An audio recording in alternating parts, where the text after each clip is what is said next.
傅北辰迎娶金絲雀那天，醫院通知他來見我，他直接掛斷了電話。後來金絲雀心臟手術成功，想感謝捐獻者家屬，他哥們在查到捐獻信息時卻愣住了。陳哥家屬一欄是你的簽名，捐獻者是江石英。叮鈴一聲脆響，傅北辰手中的天價翡翠摔得粉碎。他才發現他錯過了見我最後一面。流金大酒店正在舉行一場盛世婚禮，現場有媒體採訪和直播喜慶的氛圍中，一道聲音突兀響起：喲，傅總這麼快就換上新夫人了？小三上位提問的人是位年輕記者，現場瞬間安靜下來。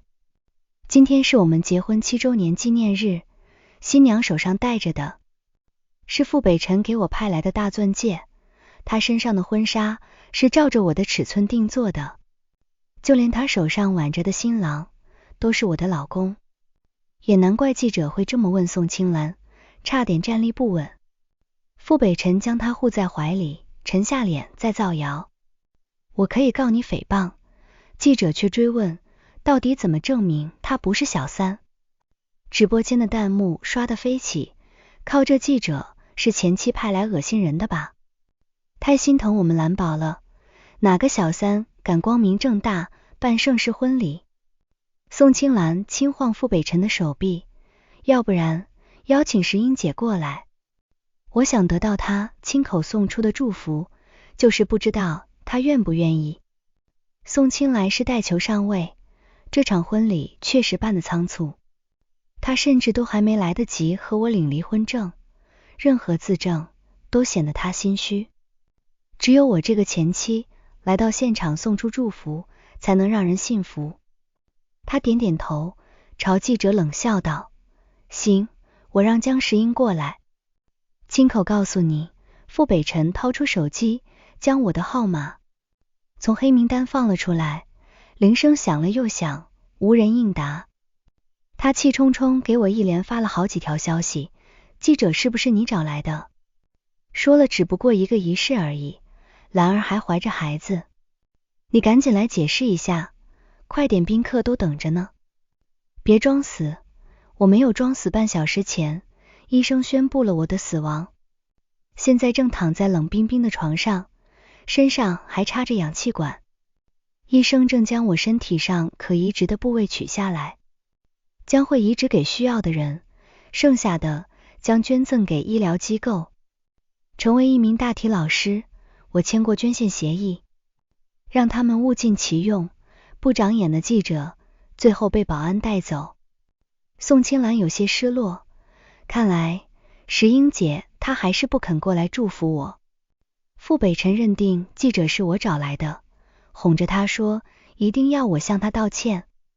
快到上台表白環節，傅北辰的手機響了，接起後傳來陌生的男聲：請問是傅北辰先生嗎？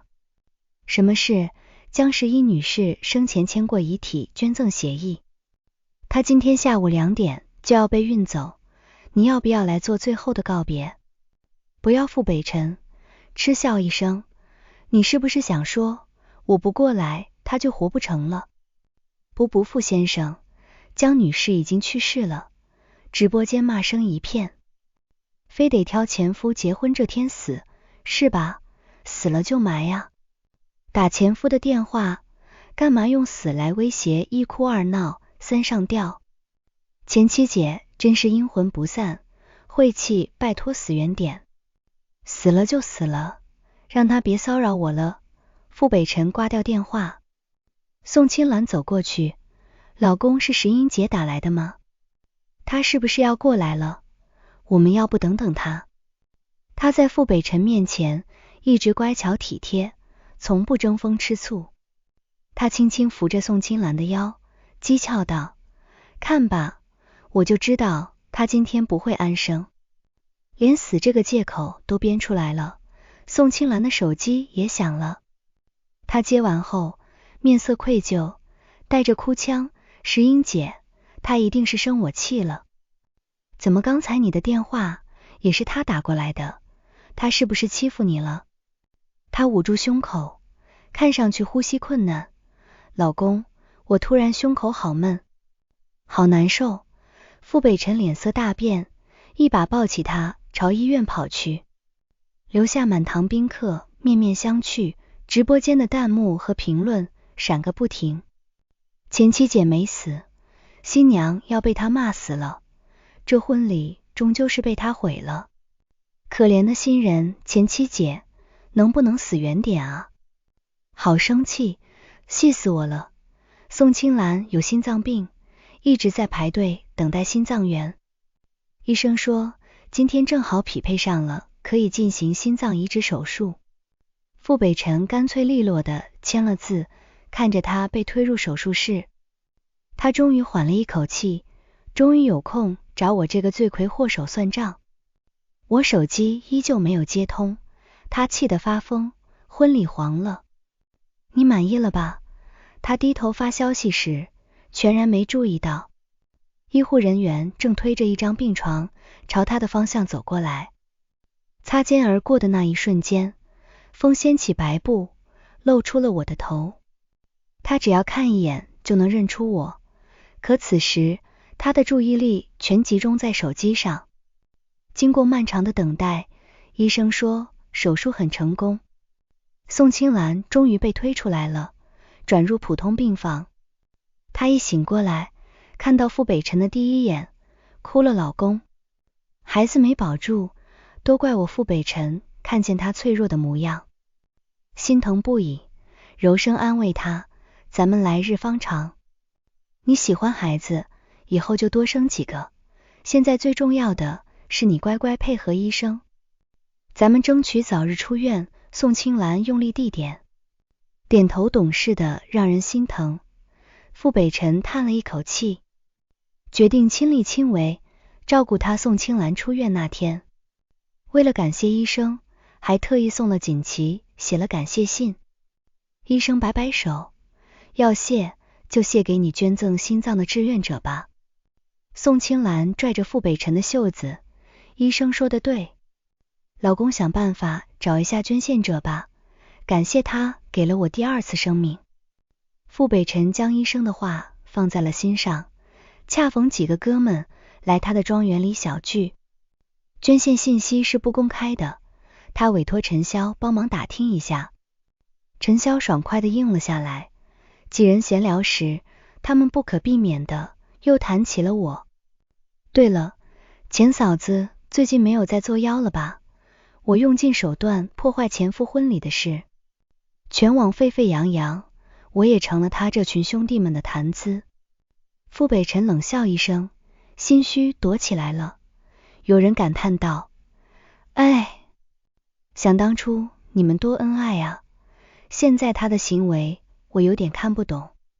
傅北辰眼神中閃過一絲惱怒，當初和他結婚沒有辦婚禮，原本計劃的7週年也泡湯，他心裡不平衡，但也不該在我和蘭兒的婚禮上作妖，蘭兒還懷着孩子。其他人也表示贊同。哎，你好不容易要當爹了，被他這麼一搞，孩子沒了，太可惜了。小嫂子這些年跟着你，我們都看在眼裡，他確實不容易。他的這些哥們私底下都叫宋青蘭小嫂子，聽到他們為他抱不平，傅北辰更加堅定了自己的想法，等找到他，一定會讓他長長記性。他自己這麼多年懷不上，就用下三濫手段把蘭兒搞流產。我現在真沒想到他怎麼會變成這樣。我只是想養個孩子，我容易嗎？他怎麼就不體諒？體諒我，可是我真的懷孕了，我告訴過他，他不信，他信宋青蘭，卻不信我。我檢查出懷孕的那天，在醫院遇到了宋青蘭。傅北辰不在他一改往日溫順的態度，仰着一張嬌憨無辜的臉，高聲問道：江小姐，來看婦科病，別告訴我你懷孕了。據我所知，傅先生好久沒和你同房了吧？也是這2年，你在外面和他同床共枕的人一直是我。他眼中的得意快要溢出來，他確實是好長時間沒碰過我。我們上一次是2個多月前，我剛回國，一起去婆家參加家宴那天，他喝多了。我們在婆家過夜那一晚，氣氛很好，久別重逢，我們如同新婚一樣，耳鬢廝磨，抵死纏綿。就是這一次，我懷孕了，宋清蘭奪過我手中的孕檢單，臉上神色變幻莫測，最後在我耳旁挑釁道：打個賭，若你我同時懷孕，他會選誰？怎麼不敢賭嗎？江小姐，你現在除了富太太這個虛無的名分，還有什麼？信任、理解、愛都沒有，不如退位讓賢。宋清蘭以退為進，自導自演了一出帶球跑的戲碼。她不辭而別，拉黑所有人的信息，只留下一句：老娘錢賺夠了，不伺候了。起初傅北辰不以為意，只是緊緊抱着我道歉，又親力親為張羅我們的7週年，他像又回到了過去。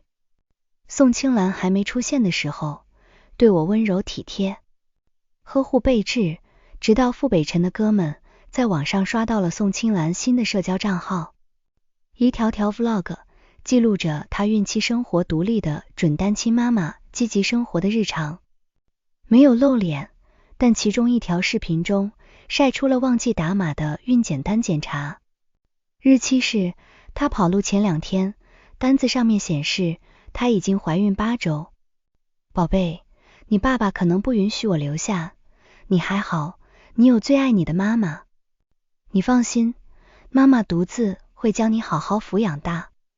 傅北辰渾身顫抖，盯着那條視頻看了一遍又一遍，徹夜未眠。第二天一早，他啞着嗓子告訴我，他已經訂了去他那裡的機票，他要親自去把他接回來。臨走時，遞給我一份離婚協議，英英，我們先假離婚。孩子是無辜的，我不想他成為私生子，遭受非議。等孩子大一些，我們再復婚。我全身冰涼，連頭蓋骨都冒着冷氣。就在昨天早上，他還抱着在我耳邊輕輕哄我，茵茵，我們要個孩子吧，不管是男是女，一個就夠。他的手指在我臉上細細描摹，眉眼像你，鼻子像我，一定特別可愛。以後我們一家3口永不分開。他很喜歡小孩子，我懷孕的事原本打算在7週年那天告訴他的。我定定看着他手上的協議，你真的想好了？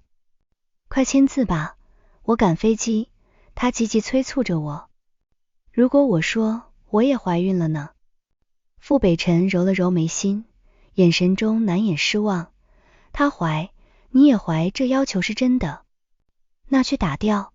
我將自己關在房裡3天3夜，最終決心打掉孩子，離開他，重新開始。在醫院等待手術時，小腹裡像是有條魚呲溜亂竄，問了護士，他告訴我是胎動。也許寶寶是覺察到危機，想用這種方式讓我感受到他的存在。撫摸着肚子，淚如雨下，原本堅決打掉的心動搖了。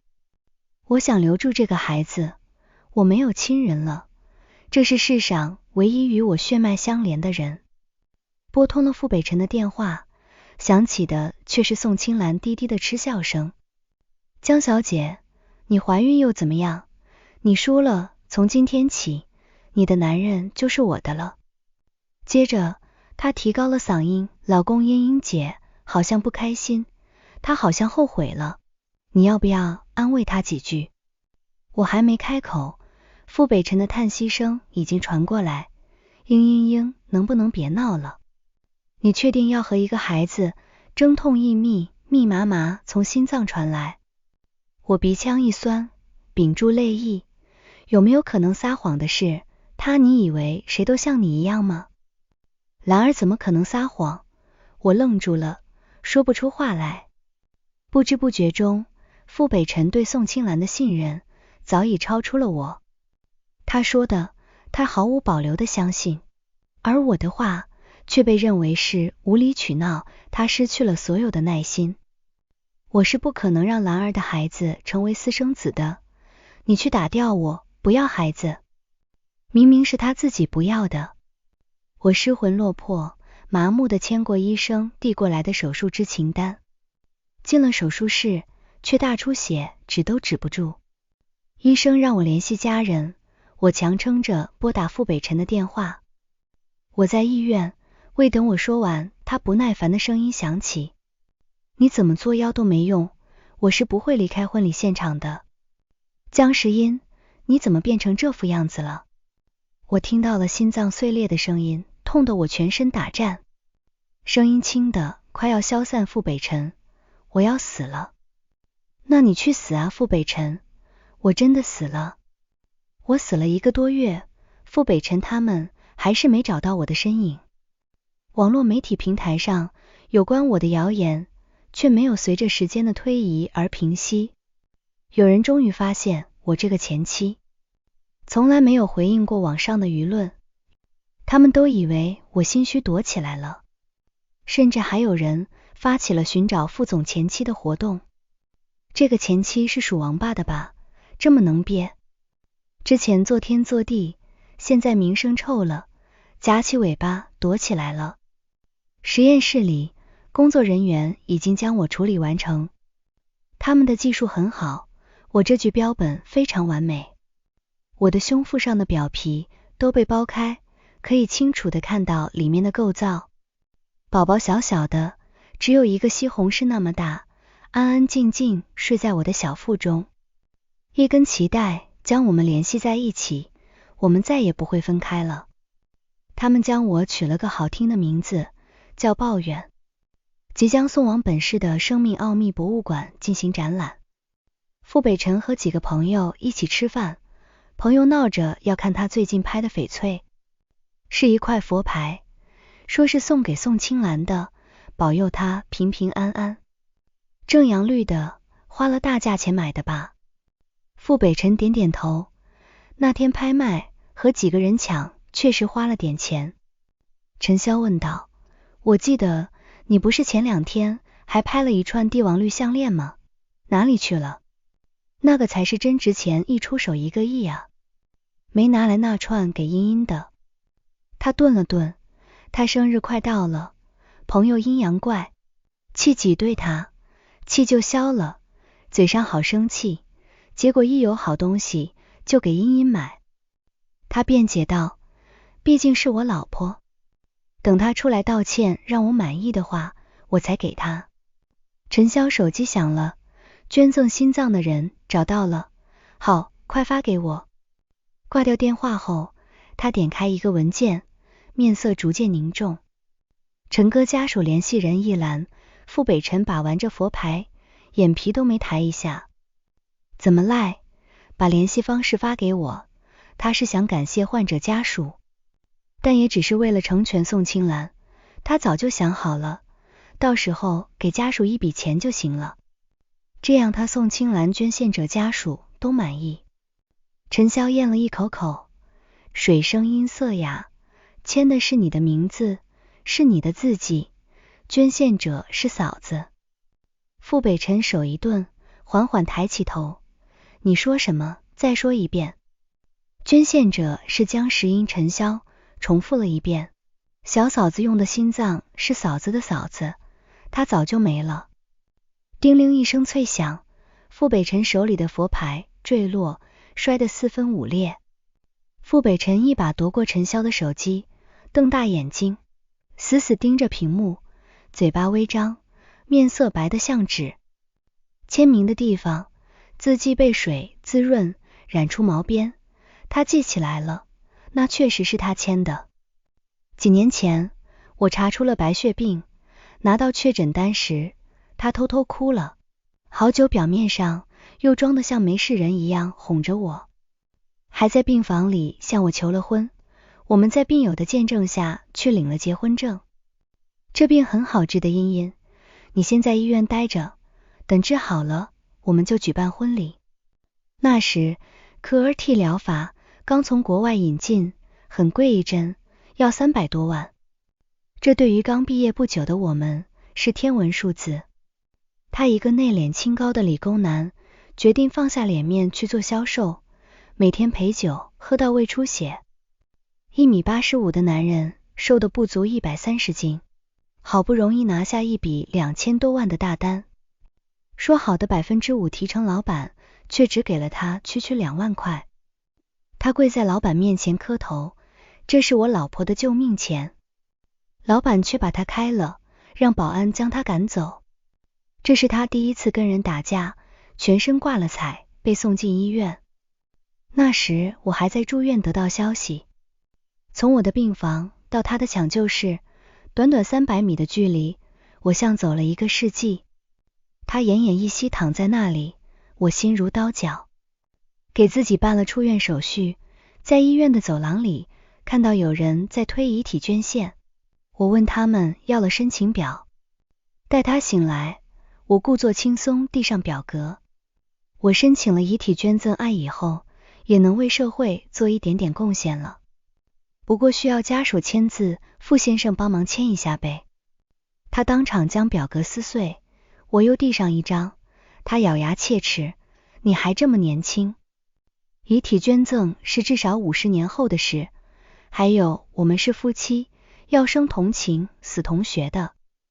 你忘了，我握住他的手，我也不甘心。但如果這就是我的命，我希望能為社會盡綿薄之力，幫到需要幫助的人。等我活不下去了，有人用我的心臟來感受世間百態，有人用我的眼角膜去看人間色彩。他們都在替我活着，這也是我以另一種形式存在。最終他同意了簽字時，眼淚卻止不住掉了下來，浸濕了紙張。他自己也申請了一張，即便以後做大體老師，我也想站在你身邊。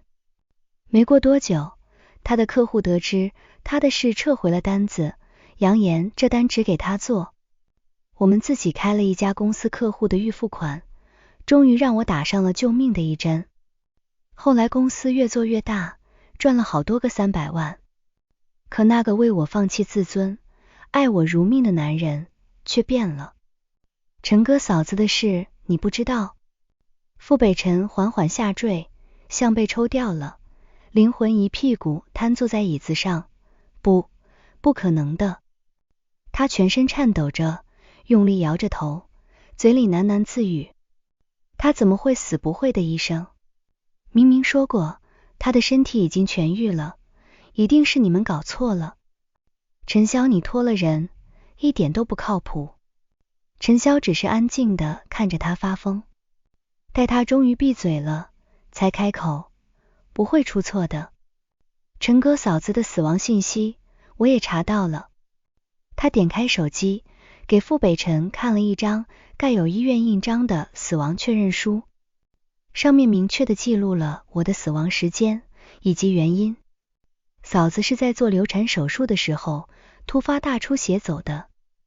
呵呵，傅北辰看向陳瀟，沒有接他遞過來的確認書。英英怎麼可能？懷孕都沒懷孕，怎麼會做流產手術？他至今都還不相信我說的話。陳哥是真的，上面顯示嫂子懷孕20周左右，她的去世日期和你舉辦婚禮是同一天，難怪小嫂子那天那麼順利就排到了心臟園。傅北辰抽過他手上的確認書，瞪着眼睛，生怕錯過一個字。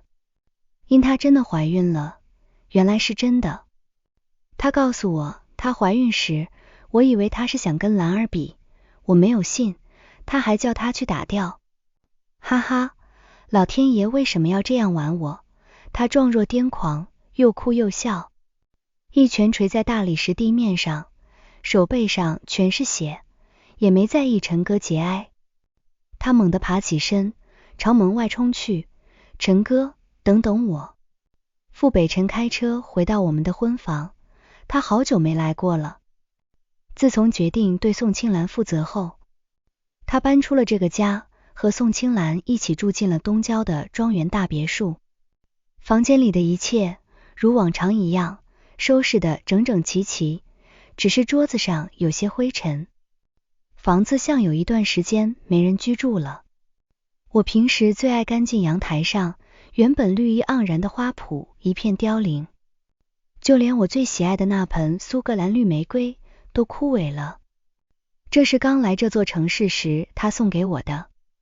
我很喜歡花花草草，一看到就拔不動腿。那時我們租住在 B 座的房子裡，沒有陽台。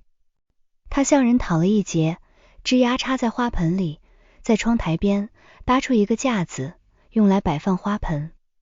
以後我一定會給你買大大的莊園別墅，給你請園丁，種上滿園的花。在他的悉心照料下，枝丫真的活了下來，越長越高。在第一次開花那年，我得了白血病。傅北辰剪下一束花，親手包裝好，在醫院向我求婚。蘇格蘭綠玫瑰，永恆的愛茵茵，我只鍾情於你。無論你變成什麼樣，無論生老病死，我都願意陪伴在你左右，不離不棄。我們終於買得起房子，房子也越來越大般了。幾次家陽台上花的種類也越來越多，但這一株永遠是我們的摯愛。今年他終於買了佔地20畝的大莊園，為我種了5畝的綠玫瑰。可最終只因宋青蘭一句我也喜歡玫瑰，一見到就心情愉悅，對寶寶的發育肯定好，他就帶着他住了進去。傅北辰站在枯萎的花圃前，不知道在想什麼。陳哥，這裡有一本產檢冊，是嫂子的。傅北辰緊緊攥着冊子，臉色僵硬，手不停地站立。冊中夾着一疊紙，是化驗單和孕檢報告。一張孕檢單掉落，他彎腰撿了起來，看到上面的信息，他幾乎站立不穩。陳瀟扶住了他，也看了一眼單子，怎麼這麼眼熟呢？傅北辰的目光在報告單上停留了很久，然後疾步朝書房衝去，從抽屉中翻出一張孕檢單，那是他偷偷從宋青蘭的社交平台下載打印後珍藏起来的。2張單子排在桌上，除了姓名、年齡，其他一模一樣。陳瀟臉色慘白。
所以小嫂子的孕检单是假的。陈哥，对不起，我没想到好心办了壞事。陳瀟像是一個做錯事的孩子，低着頭道歉。當初就是他刷到了宋青蘭小號的社交賬號，轉發給傅北辰。當初要不是我將小嫂子的視頻轉發給你，你和嫂子一定還和和美美的。都怨我。傅北辰呆呆地坐着，不知道在想什麼。手機再次響起，還是宋青蘭打來的。他看了一眼，直接掛掉。好久之後，他終於緩緩起身翻看。我的遺物，臥室裡、衣櫃裡，我的個人物品都搬空了。當時決定離開他，我就將行李收拾好，交給朋友沒用的東西都被我處理掉了。他連我一張照片都沒找到。他們跑去醫院，想要我在醫院最後留下的影像。他這才發現，醫院正是宋青蘭做手術的這家，就在他們婚禮這天，他迎來新生，我往生極樂。他卻被告知監控只保留1個月，已經過時限了。陳瀟跟醫院方面要來了我當初的病歷信息，並找來了當時負責的醫務人員。護士說起當天的情況時，表示遺憾孩子很健康，當時已經胎動了，他還讓我摸了，雖然摸不出什麼，但他看上去有點開心。但他打個電話後受了刺激，臉都白了，看都沒看就簽了字。我們勸他多考慮一下，他拒絕了，要求盡快手術。這時傅北辰看到了手術記錄和搶救記錄2張單子，上面清晰地記錄了我從推入手術室到宣布死亡的全過程。10點25分，患者下身大出血；10點37分，血壓骤降至80/40毫米汞柱；11點05分，患者暫時清醒，撥打家屬電話溝通病情，遭對方掛斷。心率降至40次，每分血壓測不出。11點37分，電視波為直線大動脈搏動消失，患者無自主呼吸。他一個勁用拳頭砸着自己的腦袋，捂着臉，嗚咽着蹲了下來。江女士的遺物是被朋友收走的，也是朋友幫忙聯繫的紅十字會，所以嫂子什麼東西都沒留下。陳瀟說完才意識到自己說錯話了，連忙轉移話題，陳哥嫂子有什麼關係？好的朋友。傅北辰搖搖頭，他沒什麼朋友，我確實沒有什麼私交好友，每天圍着他打轉白血病治癒後，我們一起經營公司，結識的都是職場上的人。後來我勞累過度，被醫生強制休息，我這才退出了公司業務。從這之後，交際的人就更少了。傅北辰又重新翻看了宋清蘭的醫療檔案，所有資料沒有一處顯示她懷孕。給她做手術時，有發現她懷孕嗎？主刀醫生否認沒有。從醫院出來時，傅北辰又開車去了紅十字會，他想去那兒打聽我的下落。開到半路，接到了他的助理打來的電話，副總江小姐的下落有消息了。那对方支支吾吾，好像在生命奧妙博物馆副总网上都報道了，你沒看嗎？助理轉給他一個直播鏈接，打開後是一名記者正在一具人體標本前報道。我身邊這位大體老師現在叫鮑月，正是全網人人喊打的前妻解江十一女士。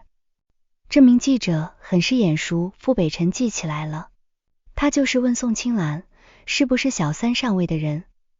這人陳瀟回到陳哥查過了，他叫楊楚，其實是個財經記者。不知道為什麼他對嫂子很關注的樣子，你有聽嫂子說起過他嗎？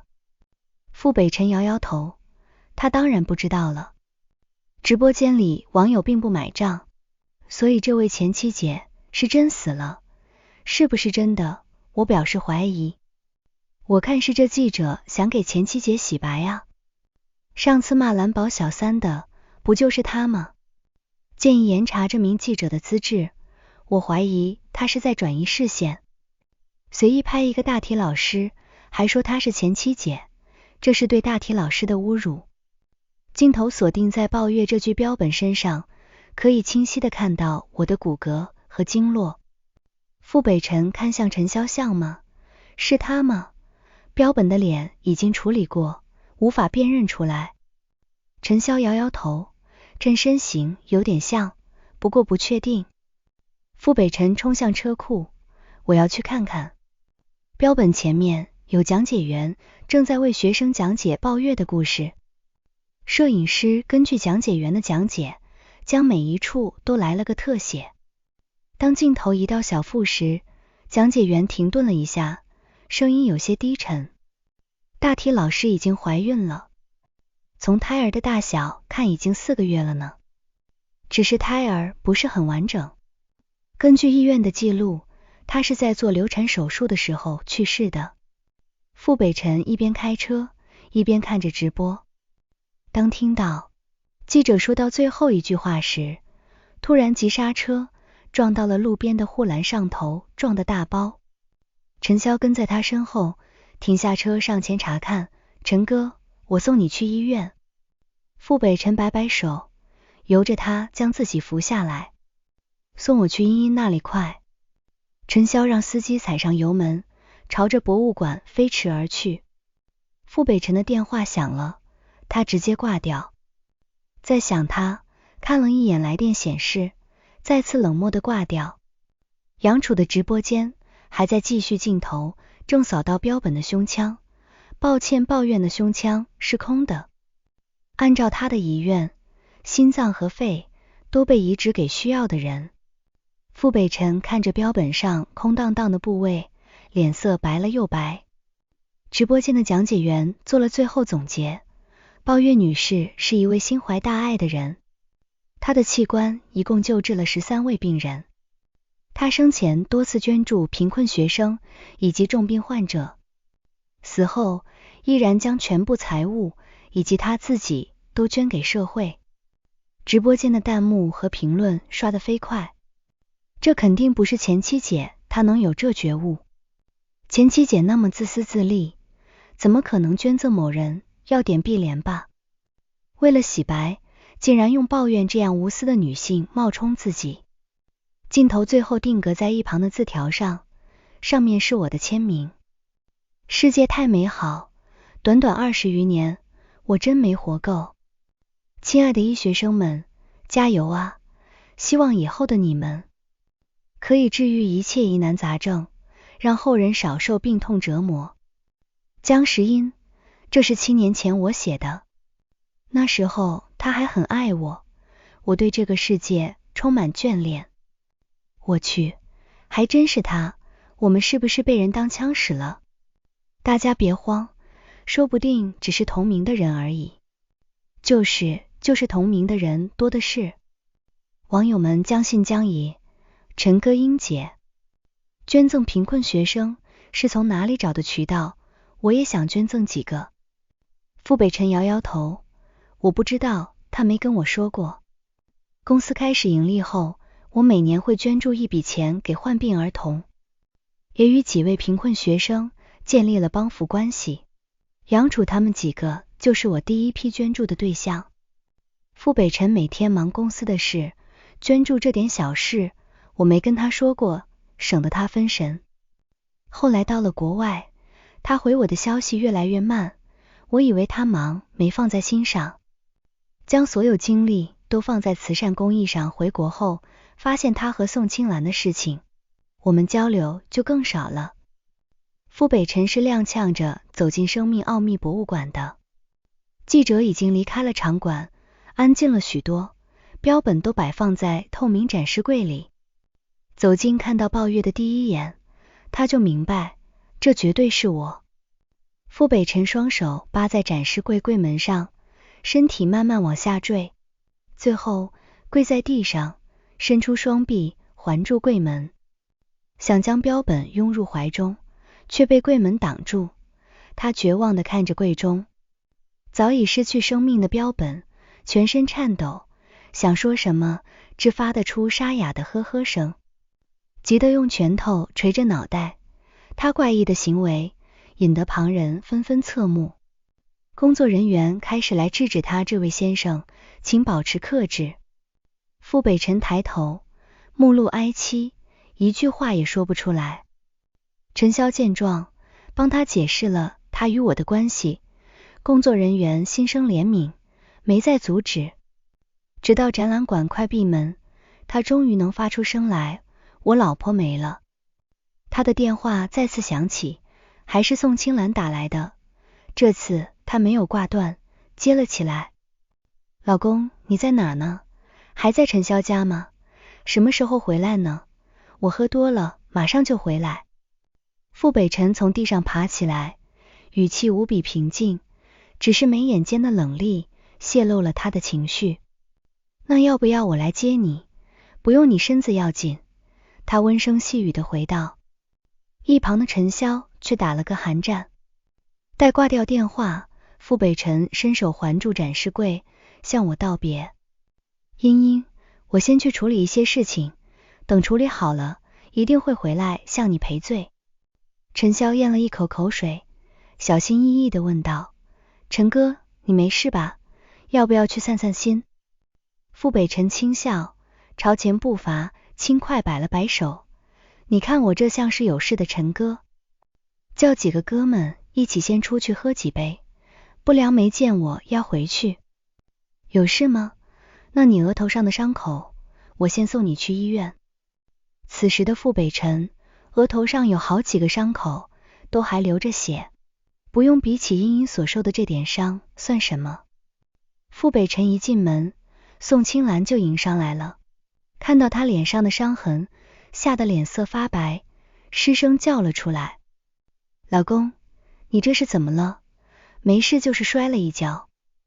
他馬上拿來乾淨的毛巾要給他清洗。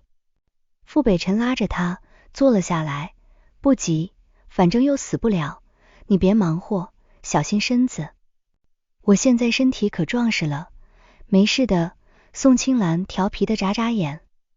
傅北辰從他身後環住他手掌，撫摸着他的小腹溫聲，問道：蘭兒什麼時候給我生個寶寶？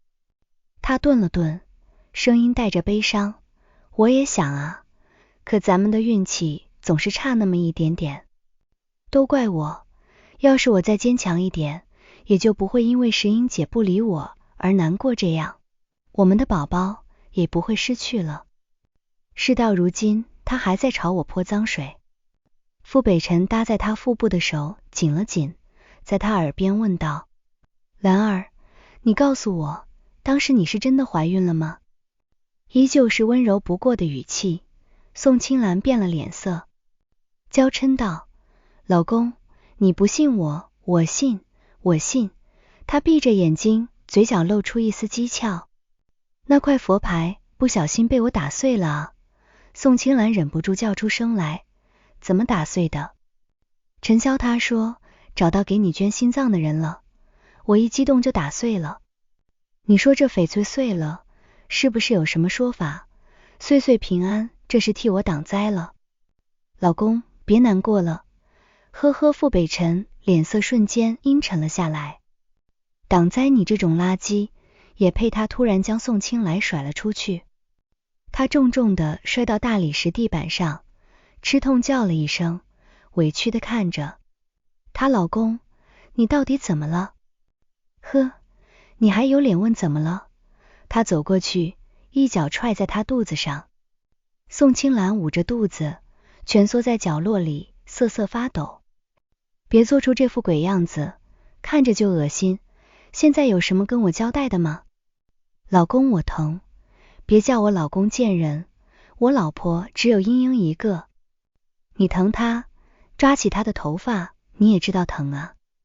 他面目逐漸扭曲，帶着殘酷的笑意。那你知不知道我老婆死了？宋青蘭眼神閃躲，低下了頭。老公，你知道了，你別激動。哼，她死了，你用着她的心臟，是不是很開心？對不起，我也不知道，我也不想的。英姐，這是醫療事故，不應該由我來承擔責任啊。老公，你應該去找醫院。昨天還如膠似漆的兩人，今天就成了仇人。傅北辰將我死的責任全部推給宋青蘭，宋青蘭又推給醫院，肯定是遇到庸醫，搶救不及時才會這樣的。老公，我陪你去找醫院算賬。可他想錯了，他越是狡辯，越是點燃他的怒氣。傅北辰只是溫和地看着他，他以為他被說動了，掙扎着起身。老公，我們一起去給茵茵姐討回公道。啪的一聲脆響，他臉上挨了火辣辣的一巴掌。他錯愕地抬起頭，傅北辰掐住他的下巴，眼角都帶着笑意。去醫院討公道？你是想讓我一鬧茵茵？最討厭這樣蠻不講理的樣子。你是不是想讓他看不起我？不是。他疼得冷汗直流，他太不了解傅北辰了。記得有一次我和他一起去見客戶，那客戶想開我的油，傅北辰就是臉上帶着和煦的笑容，邀請他一起去抽煙，在監控死角笑着將他的鹹豬手廢了。你還沒回答我，你當初懷的孩子呢？我在你的病歷資料上怎麼什麼都沒查到？老公，我錯了，我只是太愛你了，是我妒忌他，妒忌你們有那樣美好的過去，妒忌他一回來你就要宣傳的滿世界都知道，妒忌你為他舉辦7週年，忙前忙後，孩子很快就會有的。喝他，打開水龍頭，將宋清蘭的摁進水池，任由他在水中掙扎，直到快沒了聲響，他才鬆開。臨走時又朝他下身猛踹幾腳，他捂着肚子大聲哀嚎起來，老公，我肚子疼，送我去醫院。他的下身滲出血來，越來越多。傅北辰只是冷冷地看着，直到他暈了過去，才扬長而去。趁着夜色，傅北辰又去了我們的婚房。他躺在床上，辗轉反側，刷着社交平台上的信息。有人發了長文，為我澄清，並講述了我這些年為公益所做的事。很多受過我捐助的人也紛紛站了出來，同時也有人扒出了宋清蘭的過往。初中沒畢業就輟學去做 KTV 公主，18歲跟着金主來到1線大城市，懷孕上門逼宮，被正式當街毆打到流產，後來整容重操舊業傍上傅北辰，把他的內容說得有模有樣，還附上很多照片。最可氣的是，他自己花錢買水軍，給原配潑髒水，引導網友網鋪原配。他真是太不要臉了，他怎麼敢的？原配和渣男都還沒離婚，第一次見這麼囂張的小三。關鍵是，他用的心臟還是原配的。怪只怪他太會演了，把我們當槍使。最該死的是渣男啊！要不是他出軌，原配怎麼會遭這麼多罪？傅北辰看着上面的評論，喃喃道：是啊，我是最該死的。茵茵，你再等等，我一定會向你賠罪。陳瀟發來楊楚的聯繫方式，但對方一聽是他後，直接掛斷了。傅北辰只得一大早來到他住所下面蹲守，終於將準備出門的楊楚堵住。楊先生，求你把茵茵的遺物給我。這不是高高在上的副總嗎？什麼時候這麼卑微了？楊楚並不買賬，傅北辰撲通一聲跪在他面前。我只想拿回茵茵的東西，留個念想。完了，我們都按照他的遺願燒掉了，他就沒有一句話留給我，他只想你離他遠遠的，這是我最後的遺願。在他掛斷我的電話後，我打給了楊林，她是楊楚的妹妹，他們都是我第一次做公益幫扶的學生。那時我剛白血病痊癒不久，公司剛盈利，楊林患了病，沒錢治楊楚和奶奶在街上乞討，他的手術費也不是很貴，7萬塊，我剛好有推己及人，我給他出了手術費，楊林是陪我最後一程的人。石英姐最後的願望就是與你劃清界限，生死不再相見。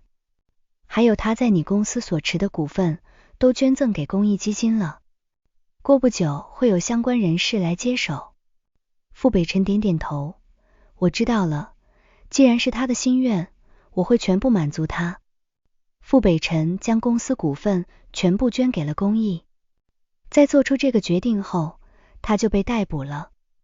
被抓時，他正在生命奧妙展覽館，跪在我的標本面前，手裡拿着沒有送出的翡翠項鏈。看到警察過來，他始終很平靜，束手就擒。是宋清蘭告的他。他被家裡的保潔阿姨發現時，已經奄奄一息。送到醫院後，骨盆碎裂，子宮破損，永遠的失去了生育能力。脊椎斷裂，終身只能躺在床上。當傅北辰聽到他的慘狀時，愣了一下，然後笑了笑的，眼淚都流了出來。他可一定要好好活着，畢竟他用的可是茵茵的心臟。臨走時，他祈求警察和工作人員，想最後親手摸一摸我。我想把這串項鏈給他戴上，被拒絕。他因故意傷害被判了5年。在獄中，他嘗試自殺，還寫了遺囑說要捐贈遺體，卻被人救了回來。後來他就開始不怎麼正常了，總是一個人神神叨叨的喊英英。刑滿釋放後，他終於死成功了，生怕別人發現晚了，特意將自己吊死在醫院，身邊還放着遺書。只不過還是晚了幾個小時後才被發現，他的器官已經沒法用了，他父母不同意捐贈，只將他送到火葬場火化了。我們以後生生世世都不會再見了。